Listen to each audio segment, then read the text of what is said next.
Let's put the women and children to bed and go looking for dinner. John Rothstein here on Inside College Basketball Now. This is our special Big Ten off-season breakdown where we break down the conference from soup to nuts. Want to remind you to subscribe to Inside College Basketball Now on both Apple and Spotify. We want to be your Bible for the college basketball season and beyond. We are the only college basketball podcast coming to you 52 weeks out of the calendar year. Also want you to subscribe to Inside College Basketball Now and make sure that you give us a like on the YouTube page, the CBS Sports College Basketball YouTube page. Every little thing helps. But to me, this next 5-week stretch represents, to me, 5 of my favorite shows that we will do this year.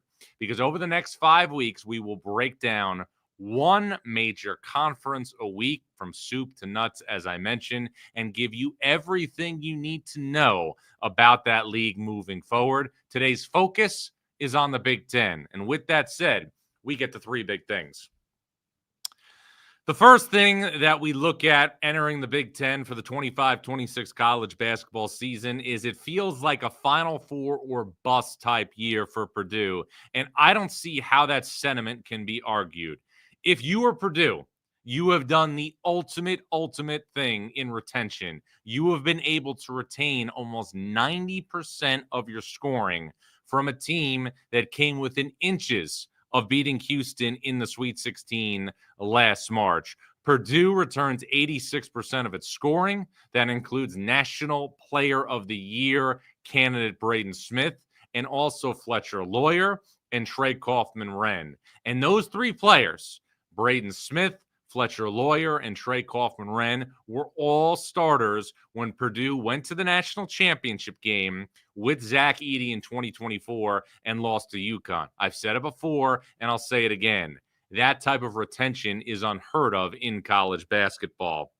We also have to look at the fact that Purdue is going to also bring back several players in addition to that troika of Fletcher Lawyer, Braden Smith, and Trey Kaufman-Renn, who were a part of the run last year to the second weekend in the NCAA tournament. C.J. Cox, Jakari Harris. Also, Purdue is going to get Daniel Jacobson, who played in the FIBA U19 World Cup for Team USA, who won a gold medal under Arizona head coach Tommy Lloyd. And they are also going to add Oscar Clough, a transfer big man from South Dakota State. So the Purdue team that we saw last year lose in the Sweet 16 to Houston is going to bring back 4 starters, and it's also going to add major reinforcements up front in Jacobson and Clough. To me, Purdue is the number 1 team entering the 25-26 college basketball season. Now, the top challenger to Purdue in the Big Ten next year is going to come out of Ann Arbor, and that is Dusty May and the Michigan Wolverines, because right now, Michigan, to me, clearly looks like the top challenger to Purdue in the Big Ten. And there is a little bit of a seesaw effect for Dusty May entering a second season in Ann Arbor. And that's because Michigan has really good retention, and Michigan also did yeoman's work in the transfer portal. Michigan, if you remember, was a team last year that went to the second weekend of the NCAA tournament and lost to Auburn in the Sweet 16. Here is who is back for Michigan. Roddy Gale, Namari Burnett, 2 guys who played major roles on the perimeter. Wilt Cheddar, a valuable reserve, and also LJ Kaysen, who I think could take a step forward this year in his second year in Dusty May's system. Now, what about what Dusty May did out of the transfer portal? Elliot Cadeau from North Carolina will replace Trey Donaldson at point guard. That solidifies the point guard spot for Michigan. We also have to like the influx of bigs for Michigan. Yaxel Lendeborg from UAB, Adai Mara from UCLA, and Merez Johnson from Illinois, who was also a part of Team USA in Switzerland over the past couple of weeks. Looks like he got his body in great shape. I think you can make the case that the front court rotation for Michigan with Merez Johnson, Yaxel Lendeborg, Adai Mara, and Wilt Cheddar is as deep and as formidable as any front court there is in college basketball this season, or at least entering the season. Michigan, to me, has the pieces in place for a run deep into the NCAA tournament. Michigan, to me, has the pieces in place to play for a chance to go to Lucas Oil Stadium and to the Final Four. Now, staying in state with East Lansing, staying in state and looking at Michigan State, one big picture theme, and Michigan State's always going to be consistent under Tom Izzo. The Spartans do not return a double-figure score from last year's team that went all the way to the Elite Eight and lost to Auburn in the regional finals. Jaden Akins is gone. Jace Richardson is gone. Trey Holloman has transferred to NC State. He was also one of the top scorers on Michigan State. So what you're looking at if you're Tom Izzo is a nucleus of returning players with great promise. Jeremy Fears in the backcourt, Jackson Kohler up front, who I think could go from Big Ten ancillary piece to all Big Ten player in 25-26. And then you're also going to look at Cone Carr and Carson Cooper. Those four guys back represent the foundation for Michigan State this season. Tom Izzo went to the transfer portal. Trey Ford from Samford, somebody who made obviously a great deal of three-point shots. He's a candidate to be a factor on the wing for Michigan State. 80 made threes last year. Cam Ward, obviously a factor potentially as a freshman. But you're looking at Michigan State right now as a team that does not seem, at least on paper entering the season, to be in the same conversation as a Purdue or a Michigan. Trey Ford from Samford coming over, and also Jordan Scott and Cam Ward, two guys that Tom Izzo is going to have to rely on if he's going to be in a situation where Michigan State is again going to compete for a Big Ten regular season title. When we return, I will hit you with my Big Ten preseason power rankings. I will also hit you with some Big Ten preseason awards. This is Inside College Basketball Now with John Rothstein. They want to take this place from us. My family is in danger. My wife is lost to me, and I don't have time. 1923, new season now streaming exclusively on Paramount Plus. All right, John Rothstein back here on Inside College Basketball Now for our Big Ten offseason breakdown. Again, I am going to break down one major conference each week over the next 5 weeks and give you everything you need to know regarding that league from soup to nuts. We are focused on the Big Ten today. Let's go now and let's go through one by one my Big Ten preseason power rankings. In the one spot, this is self-explanatory. It's the Purdue Boilermakers. Purdue, again, a team that returns 86% of its scoring from last year. Smith, Lawyer, Kaufman, Wren, multi-year starters, guys who started 2 years ago when Purdue played for a national championship. Purdue bigger, better up front with Jacobson and Oscar Clough. Purdue clearly in the one hole. Two, you just heard me waxing poetic about Michigan. Dusty May did yeoman's work in the transfer portal. Also recruited some talented freshmen. Trey McKinney, a four-star prospect. Michigan, to me, the clear number 2 in the Big Ten behind Purdue. Number 3 in the Big Ten preseason power rankings, UCLA. UCLA is an interesting team. The Bruins last year won 23 games, advanced to the second round of the NCAA tournament under Mick Cronin, returned over 55% of its scoring. But UCLA, we have to remember, last year had subpar point guard play. So what did Mick Cronin do? He went out and got an all-American caliber point guard in Donovan Dent from New Mexico. Given the fact that UCLA won 23 games last year without a capable point guard, Dylan Andrews has since transferred to Boise State, and given the fact that UCLA is going to add a point guard who is among the top 2 or 3 at his position in the entire sport, Donovan Dent, again, has the chance to elevate UCLA to a different level. Sky Clark is back as one of the potential great glue guys in college basketball. Tyler Bilodeau is back up front, somebody who should possess all Big Ten caliber potential in 25-26. And Eric Daly is also back for UCLA, a player I think that could go from really good player to star next season. But I've said it before, and I'll say it again on this podcast. The guy that controls the ceiling for UCLA next year is Michigan State transfer Xavier Booker. Xavier Booker, again, has only played over 20 minutes in his career one time.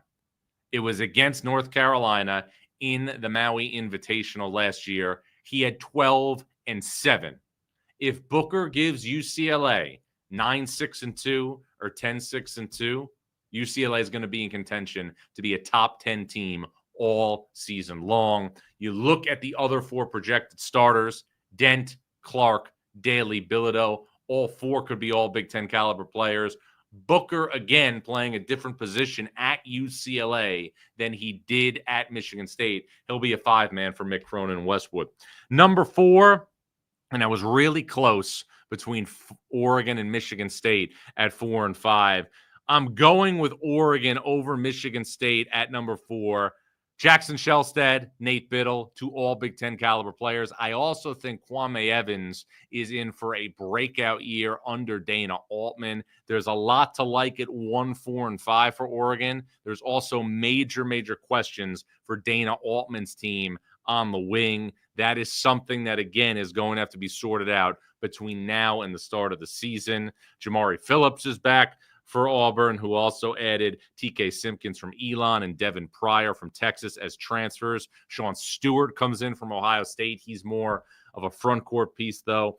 Oregon is rock solid and potentially all Big Ten caliber at the 1, the 4, and the 5. After that, though, in between at 2 and 3, very questionable. I went through Michigan State at the top of the show. You want to keep your name on a guy. It's Trey Ford from Samford, made 83s last year. Fears, Kohler, Cooper, Carr, all again part of the foundation for Michigan State basketball next season. Number 6 in the Big Ten preseason power rankings, the Illinois Fighting Illini. Brad Underwood has doubled down on the foreign influence. The biggest thing, though, I like about Illinois, again, players back. Kai Boswell back as a starter from an NCAA tournament team. Tomislav Ivasic back as a starter from an NCAA tournament team. Ben Humrickhouse has experience. There are also a number of interesting foreign additions. Andrei Stojakovic from Cal is the impact addition. Mihajlo Petrovic is expected to be the floor general for Illinois. Here's the interesting thing about Andrei Stojakovic, though, going from Cal to Illinois. He's on his 3rd program in 3 years. This, to me, is where the rubber is going to meet the road for Andrei Stojakovic's career. Because if you look at his career for the last 2 seasons, he was at Stanford, he was at Cal. He goes to Stanford, Coach Jared Haas loses his job. He goes to Cal. Cal is not a factor in the ACC. As of right now, to this point, Andrei Stojakovic is a player who puts up numbers on bad teams. Now he goes to Illinois, one of the most consistent programs in the Big Ten, and he is going to have to prove that he can produce in a winning situation. He is going to have to prove that he can go on the road and get buckets on the road in the Big Ten. That is an interesting dynamic to watch unfold this year in Champaign. The 7th spot in the Big Ten preseason power rankings, I'm going with Wisconsin. Wisconsin has a player who, again, will not be probably a preseason all Big Ten first team caliber player, but I think he's a chance that has to have an absolute ability to star this year in the Big Ten, and that's John Blackwell, a terrific college player who's going to get more in the mix as the primary guy for Wisconsin. Nick Boyd, the transfer from San Diego State, should pair nicely with him. I've got Wisconsin 7. At 8, Ohio State. Love the returning perimeter for Jake Diebler. Thornton, Mobley, Devin Royal now transitioning from an interior player to the 3 spot. They've kind of piecemealed things together up front through the transfer portal. Brandon Knoll coming in from Wright State. Christoph Tilley coming in from Santa Clara. Joshua Johnwana coming off an injury from Baylor. 1, 2, and 3, Ohio State can match up with anybody. Beyond that, though, a big question for the Buckeyes. Ohio State last year, 17-15, missed the NCAA tournament despite a win at Purdue and a 20-point win over Kentucky in the CBS Sports Classic. Number 9, Washington. And I don't think Washington under Danny Sprinkle in year 2 just has a chance to be a team that could be one of the most improved teams in college basketball this year. Washington, to me, has a chance to be an NCAA tournament team. Desmond Claude and Wesley Yates both come in from USC, 2 guys who are proven scorers in this conference. Lathan Somerville from Rutgers, somebody who, again, is going to be right there to start at center for this team, along with Frank Kepnang. Hannes Steinbeck, who I just watched in Switzerland, should be a guy who comes in and has a role in the rotation. Zoom Diallo is back. Kumari Peterson is going to come in and have a major role from East Tennessee State. Also, obviously, Jacob Ognjenovic from Lipscomb, who had a big role for Lipscomb last year. There is a major, major talent upgrade in Washington. Danny Sprinkle has the Huskies, in my opinion, in position to be another team that Danny Sprinkle can take to the NCAA tournament. Obviously did a great job at Montana State, and obviously did a great job at Utah State with that team a couple years ago with great Osobor and company. Now, I've got Washington at number 9. After Washington, I'm going to go to Eric Musselman and USC, a program that lost Desmond Claude, that lost Wesley Yates, but Eric Musselman, the importer himself, was able to flip USC's roster. He's been as good as anybody in college basketball at adapting to immediate eligibility. Elijah Arenas is going to come in, the son of Gilbert Arenas, and play a major role as a freshman. Rodney Rice from Maryland will be on one wing. Chad Baker-Mazzara will be on the other wing. I also think Virginia transfer Jacob Kofi could make a major, major jump as an under-the-radar transfer. USC looks like a bubble team to me. Number 11, the Maryland Terps under Buzz Williams, and who we had on Inside College Basketball Now last week. Anytime you're flipping an entire roster, you're leaving yourself open to be a little bit vulnerable. Here's what I like about Maryland. Solomon Washington and Pharrell Payne went to the NCAA tournament, under Buzz Williams last year. Elijah Saunders started at San Diego State, then went to Virginia. He is going to play a major role up front for Maryland. He's been in a program like San Diego State that's going to emphasize a lot of the things that Buzz Williams is going to emphasize on a regular basis. And Miles Rice, who transferred from Indiana, is somebody that, again, 2 years ago was part of a renaissance for Washington State, a renaissance that ended in the NCAA tournament. So there's NCAA tournament experience for multiple of Maryland starters, even if that experience isn't together. In the 12 spot in my Big Ten preseason power rankings, I'm going with Nebraska. And I think Nebraska has kind of found the secret sauce under Fred Hoiberg to consistently be a potential bubble team year in, year out. Rink Mast is obviously the key to the season. Missed last year with injury, but there are people back in addition to Mast who, again, have experience in this system. Jamarcus Lawrence has come back, who was at Nebraska a couple of years ago. Went to Rhode Island. Now he's back at Nebraska. Connor Sejan's back, and also Price Sanford from Iowa transferring. So I think there's a roster here in place that Nebraska could compete for a chance to be on the bubble. Iowa's in the 13 hole in year one under Ben McCullum. We don't know how all of this mid-major talent is going to transfer for the Big Ten. We do know that Iowa has a preseason All-American in point guard Bennett Sturtz. We do know that Alvaro Fulgaris from Robert Morris is somebody who played a nice role for a team that played in the NCAA tournament. We do know that Brendan Hausen is somebody who should add instant shooting as a great fit for Ben McCullum's system. Beyond that, though, we just don't know how some of these kids from Drake and some of these mid-major transfers for that level, are going to level up. And what I mean by that is I think it might be easier for players coming from Division II to get acclimated in the Missouri Valley at Drake than it is to go into the guts of the Big Ten. That's what we're going to find out with guys like Tavion Banks, like Cam Manyow, all that stuff. 14, Northwestern, Nick Martinelli, an all Big Ten preseason first-team player. Number 15, I have Indiana. Now, a lot of people are going to look at this and are going to say, well, how is Indiana 15?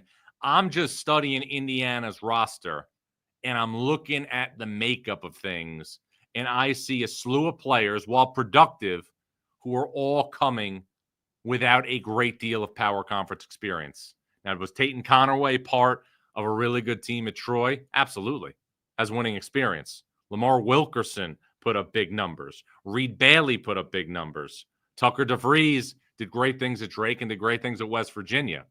But until you see that stuff on the court, it's tough for me to put Indiana above certain teams. How right now can you put Indiana above a Northwestern when they have a 20-point per game returning scorer in Nick Martinelli? How can you put them above an Iowa if they have a returning piece at point guard in Bennett Sturtz, who was an All-American last year? How can you put them ahead of Nebraska if Nebraska under Fred Hoiberg has proven the last couple of years that it can be right there for berths in the NCAA tournament? I'm taking a wait-and-see approach with Indiana. Rutgers, post Dylan Harper, post Ace Bailey, is going to be in the 16th spot. Minnesota, in year one under Nico Medved, will be in the 17th spot. And Penn State, after losing Ace Baldwin, Yannick Cohn, and Niederhauser, will be 18th in the Big Ten preseason power rankings. And I just want to spend some time right now because we're getting to the bottom of the league. It has gotten significantly harder to be a team in the Big Ten with 18 teams because now, if you're in a scenario where you are one of the worst teams in the league, you run the risk of missing the Big Ten tournament altogether, which means that the last day of the regular season will be your final day of the season. And that's a really, really hard thing. We're seeing it in the Big Ten. We're also seeing it in the ACC. Now, a couple of early season awards to hand out right now. And first, we go to the all Big Ten preseason first team. I am not somebody who is going to put more than 5 players on an all-conference team, preseason or postseason. I won't do it. I don't allow it. 5 players play the game. So I'm only listing 5 players. Now, with that said, if any player earns All-American honors the year prior, I feel like those players have earned the rights, based on what they've shown in college basketball, to be forecasted in a very high regard the next season. And the Big Ten has 4 returning players that were All-Americans last year. Trey Kaufman-Wren, Donovan Dent, Braden Smith, and also Bennett Sturtz. Nick Martinelli, you can see right there, is the 5th guy on this team. He's a returning scorer at average over 20 points a game. That's my all Big Ten preseason first team. Who is my all Big Ten preseason player of the year, or my Big Ten preseason player of the year? It's Braden Smith from Purdue, a player that I felt 4 years ago was not the same player as Ryan Arcidiacono was at Villanova, but I felt that he would have a Ryan Arcidiacono type career at Purdue in terms of what he did that affected winning. He is now, not just in my opinion, my Big Ten preseason player of the year, but he is the favorite to be the national player of the year in 25-26. And that's the interesting thing in the Big Ten. 3 point guards, Smith, Donovan Dent, and Bennett Sturtz, return with All-American honors the year previously. And then who is my Big Ten preseason sleeper? I'm going with Maryland. And I'm not just going with Maryland and Buzz Williams because Buzz Williams was on this show last week. Buzz Williams has shown, regardless of where he's been, that he is going to put a really competitive product on the floor. Did it at Marquette. Did it at Virginia Tech. Took Virginia Tech to the Sweet 16. Took Texas A&M to multiple NCAA tournaments where the Aggies won a game in back-to-back years. And looking now at the makeup of that roster, Miles Rice, Elijah Saunders, Solomon Washington, Pharrell Payne, there is more than enough for Buzz Williams to get Maryland in the bubble picture in 2026. We have heard my thoughts on the Big Ten. I am more interested in your thoughts. I want you to hit the chat. I want to hear your thoughts on the Big Ten. What did you like? What didn't you like? And also, who do you think should be ahead on the power rankings? And who do you think should be on the All Big Ten preseason first team? John Rothstein here on Inside College Basketball Now. Your questions and comments when we return. When you need your sports news all the time, we've got breaking news to bring to you. CBS Sports HQ gives you a snapshot of all the sports that matter to you. When you need your sports in a snap, find it on CBS Sports HQ. Streaming free anywhere you are. John Rothstein back here on Inside College Basketball Now. This is our Big Ten off-season breakdown. Again, we are going to break down one conference from soup to nuts throughout the next 5 weeks. talking Big Ten right now. This chat is bleeding right now, just loaded with different comments. Moblan Redux says John Washington will be 11th or worse. Not sure about that. I think Washington's a team that could challenge for the top half of the conference. Danny Sprinkle's team in position to be one of the most improved teams in college basketball next season. Harrison Quack is saying Braden Smith, Omir Meyer, Fletcher Lawyer, Purdue is stacked. They are stacked. Purdue, again, my team that I will vote number one with my AP vote for the preseason 25, top 25 for the 25-26 college basketball season. Harrison Quack says Nate Biddle, Defensive Player of the Year. I think there's a real chance at that. Nate Biddle, again, one of those guys that I considered, along with Ohio State's Bruce Thornton, as a potential All-Big Ten first-team player. But with 4 players back who earned All-American honors last year, I felt it really hard not to give those 4 players and Nick Martinelli the benefit of the doubt. More questions here as we continued to go. Big Dunce says Washington is Peyton Pritchard 2.0. Must be talking about J.J. Mandequit, the talented freshman who is part of that Washington influx of newcomers. I watched Mandequit the past week in Switzerland. Big-time chops at running an offense. It's going to be interesting to see how Danny Sprinkle balances things in the backcourt. Does he put the ball in Desmond Claude's hands? Does he put the ball in Mandequit's hands? What about Kwamari Peterson? Put up big numbers at East Tennessee State. What about Zoom Diallo? A lot to figure out on that Washington roster, who, again, is in a situation where it should be one of the most improved power conference teams in college basketball. Deadeye says, John, what is Maryland's ceiling for 25-26? I don't know the ceiling yet for Maryland. This is still early July. But if I'm a Maryland fan and I am somebody who lives and dies with Maryland basketball, I would expect that as long as Buzz Williams is my coach, that your team each and every year should be in the NCAA tournament. And I think Buzz Williams has proven that. Now, it may take certain coaches more time to put rosters together that are good enough to be in the NCAA tournament, but I firmly believe that with immediate eligibility, with the transfer portal, it's easier to put a team together that could be in a scenario where it can play in the NCAA tournament the very next year. Ollie Reed Sports says, John, will Yaxel Lendeborg be the newcomer of the year? He's coming from UAB to Michigan. There's obviously a great chance of that. Bennett Sturtz and Donovan Dent are also going to be in that conversation. And again, I want to bring this up again as we talk about UCLA. UCLA has not had capable point guard play since Tiger Campbell finished his college career in the 2023 Sweet 16 against Gonzaga. That is not obviously to denigrate the players that played that position the last 2 years. I don't want to do that. But I do want to point out this. UCLA was a team that won a game in the NCAA tournament last year. UCLA was a team that for, I'd say 20 minutes was right there with Tennessee in the second round of the tournament. They were outclassed thanks to Zakai Ziegler and Chaz Lanier. But with that said, UCLA has a chance, in my opinion, to be significantly better than the 23-win team that lost to Tennessee. Donovan Dent special. Really special. Good enough to be, at the end of the season, the player we're looking at as maybe the best point guard in college basketball, except for Braden Smith. Good enough to get Eric Daly easy baskets. Good enough to be lethal in pick-and-roll scenarios with Tyler Bilodeau. We are potentially looking at a game-changing player for Mick Cronin and UCLA, who, again, are aiming to get back to the second weekend of the NCAA tournament. We'll put a bow on this when we return. I'll give you some other nuggets on the Big Ten. I'm John Rothstein, and this is Inside College Basketball Now. Get ready. Wait a second. I thought we were going tubing. All 3 Sonic the Hedgehog movies and Knuckles are now streaming on Paramount+. And everyone loves it. Every adventure. Just try to keep up. Every face-off. This ends now. And every moment that will have you saying, Where have you been? My entire life!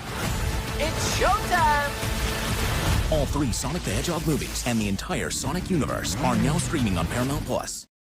All right, John Rothstein back here on Inside College Basketball Now. Let's end this with 3 good Big Ten nuggets. Nugget number 1, the Dent Act. Donovan Dent, who I was just talking about, the New Mexico transfers at UCLA, had 224 assists last season at New Mexico. No player on UCLA's roster had more than 109 assists last season.